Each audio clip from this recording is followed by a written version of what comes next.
ನಮಸ್ಕಾರ. ರಿವ್ಯೂ ಚಾನಲ್ಗೆ ಸ್ವಾಗತ. ನಾನು ಸೌಖ್ಯ ಗಾಂವ್ಕರ್.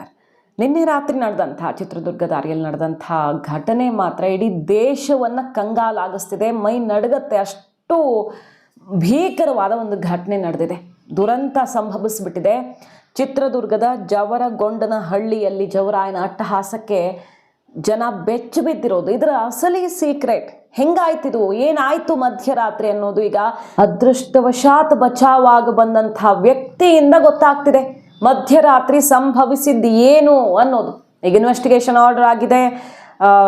ಕೇಂದ್ರ ಸರ್ಕಾರದ ಪ್ರಮುಖರೆಲ್ಲರೂ ಕೂಡ ಟ್ವೀಟ್ ಮಾಡಿ ಇದ್ರ ಬಗ್ಗೆ ಸಂತಾಪ ಸೂಚಿಸಿದ್ದಾರೆ. ರಾಜ್ಯ ಸರ್ಕಾರ ಕೂಡಲೇ ಇದ್ರ ಬಗ್ಗೆ ಇನ್ವೆಸ್ಟಿಗೇಷನ್ ಮಾಡೋದಕ್ಕೆ ಮುಂದಾಗ್ತಿದೆ. ಮತ್ತು ಯಾರು ಬದುಕುಳಿದಿದ್ದಾರೋ ಅವರನ್ನು ಬದುಕುಳಿಸ್ಕೊಳ್ಳುವಂಥ, ಯಾಕಂದರೆ ಈ ಬರ್ನಿಂಗ್ ಇಂಜುರಿ ಆದರೆ ಇದೆಯಲ್ಲ, ಅದು ಸಾವು ಬದುಕಿನ ಹೋರಾಟದಷ್ಟು ಕಠಿಣವಾದದ್ದು ಇನ್ಯಾವುದೂ ಇಲ್ಲ.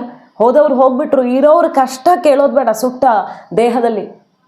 ಅಂಥ ಪರಿಸ್ಥಿತಿಯಲ್ಲಿ ಈಗ ಕೆಲವು ಅಂಶಗಳು ಹೊರಗಡೆ ಬರ್ತಿರೋದು ನೋಡಿ.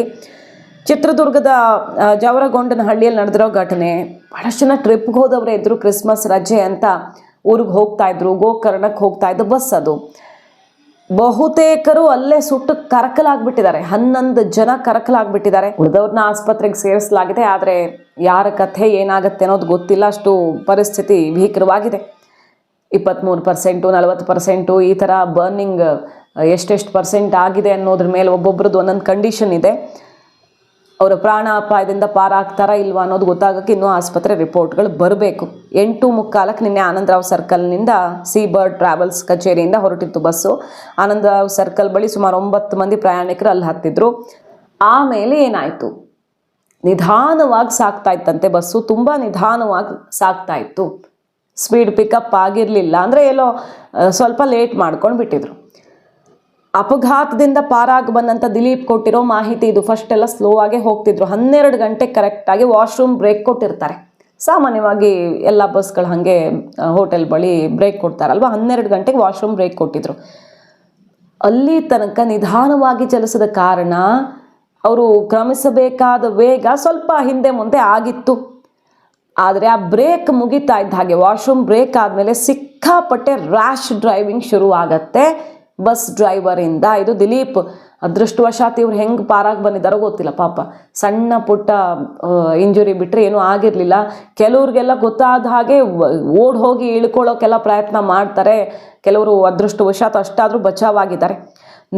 ನೋಡ್ತಾ ಬಸ್ ಆಕ್ಸಿಡೆಂಟ್ ಆಗೋಯ್ತು. ಅಷ್ಟು ರ್ಯಾಶ್ ಡ್ರೈವಿಂಗ್ ಮಾಡ್ತಾ ಇದ್ದ ಬಸ್ ಡ್ರೈವರ್ ಅನ್ನೋದು ಗೊತ್ತಾಗಿದೆ. ಅದಾದ ಮೇಲೆ ಏನಾಯಿತು ಅನ್ನೋದೇ ಗೊತ್ತಿಲ್ಲ ನಮಗೆ. ಮಂಜುನಾಥ್ ಅನ್ನೋರು ನನ್ನ ಜೊತೆಗೆ ಸೀಟಲ್ಲಿದ್ದರು. ಬೆಂಕಿ ಹತ್ಕೊಳ್ಳೋದನ್ನು ನೋಡಿ ನಾವು ಇಳಿದು ಓಡ್ ಹೋದ್ವಿ. 3 ಒಳಗಡೆ ಸಿಕ್ಕಾಕ್ಕೊಂಡ್ಬಿಟ್ರು. ಅಲ್ಲಿ ಮಂಜುನಾಥ್ ಹೊರಗಡೆ ಬಂದು ಸುಟ್ಟು ಹೋಗಿತ್ತು ದೇಹ. ಉಳಿದವರು ಏನಾದರೂ ಅನ್ನೋದೇ ಗೊತ್ತಿಲ್ಲ ನನಗೆ. ಒಟ್ಟಿನಲ್ಲಿ ತುಂಬ ನಿಧಾನಕ್ಕೆ ಹೋಗಿದ್ರು. ಆಮೇಲೆ ಸ್ಪೀಡಾಗಿ ಓಡ್ಸೋಕ್ಕೆ ಶುರು ಮಾಡಿದ್ದೆ. ರ್ಯಾಶ್ ಡ್ರೈವಿಂಗು ನೋಡ್ತಾ ನಮ್ಮ ಕಣ್ಣು ಮುಂದೆ ಆಕ್ಸಿಡೆಂಟ್ ಆಯಿತು. ಹೊತ್ಕೊಂಡು ಬಿಡ್ತು ಬೆಂಕಿ. ಬಹಳ ಘೋರವಾದಂಥ ದುರಂತ ಆಗಿದೆ. ಗಂಭೀರವಾಗಿ ಗಾಯಗೊಂಡಿದ್ದಾರೆ. ಸೊ ಇಲ್ಲಿ ನಂಬರ್ 1 ಎಷ್ಟು ಗಾಡಿಗಳ FC ಆಗಿರುತ್ತೆ. ಇತ್ತೀಚೆಗಷ್ಟೇ ಒಂದು ಇದೇ ರೀತಿ ಖಾಸಗಿ ಬಸ್ಸು ದುರಂತ ಸಂಭವಿಸಿತ್ತು, ನೆನಪಿದೆ ನಮಗೆಲ್ಲ. ಆ ಗಾಡಿಯ ಫಿಟ್ನೆಸ್ ಬಗ್ಗೆ ಅನುಮಾನ ಇರುತ್ತೆ, ಎಷ್ಟರ ಮಟ್ಟಿಗೆ ಇವರು ರೂಲ್ಸ್ ಫಾಲೋ ಮಾಡ್ತಿದ್ದಾರೆ ಅನ್ನೋದು. ಇನ್ನೊಂದು ರ್ಯಾಶ್ ಡ್ರೈವಿಂಗ್. ಈ 2 ಕಾರಣಗಳಿಂದ ಬಹುತೇಕ ಇಂಥ ಆಕ್ಸಿಡೆಂಟ್ಗಳು ಸಂಭವಿಸಿರೋದೆಲ್ಲ ನೋಡ್ತಾ ಇರ್ತೀವಿ. ಇಲ್ಲೂ ಕೂಡ ಅದೇ ಕಾರಣವನ್ನು ಗಮನಿಸಬಹುದು. ಒಬ್ಬೊಬ್ಬರದ್ದು ನೋಡಿ ಒಂದೊಂದು ಕಥೆ. ಆ ಫೋಟೋಸ್ ಎಲ್ಲ ನೋಡಿದ್ರೆ ಅವರು ಟ್ರಿಪ್ಪಿಗೆ ಹೊರಡೋ ಮುನ್ನ ತೆಕ್ಕೊಂಡಿದ್ದ ಫೋಟೋಸ್ ಎಲ್ಲ ವೈರಲ್ ಆಗ್ತಾ ಇದೆ ಈಗ. ಭಟ್ಕಳ ಮೂಲದ ರಶ್ಮಿ ಬೆಂಗಳೂರಲ್ಲಿ ಸಾಫ್ಟ್ವೇರ್ ಇಂಜಿನಿಯರ್. ಕ್ರಿಸ್ಮಸ್ ರಜೆ ಅಂತ ಸೋಮವಾರನೂ ಒಂದಿನ ರಜಾ ಹಾಕಿಬಿಟ್ಟು ಊರಿಗೆ ಹೋಗ್ತಾ ಇದ್ರು.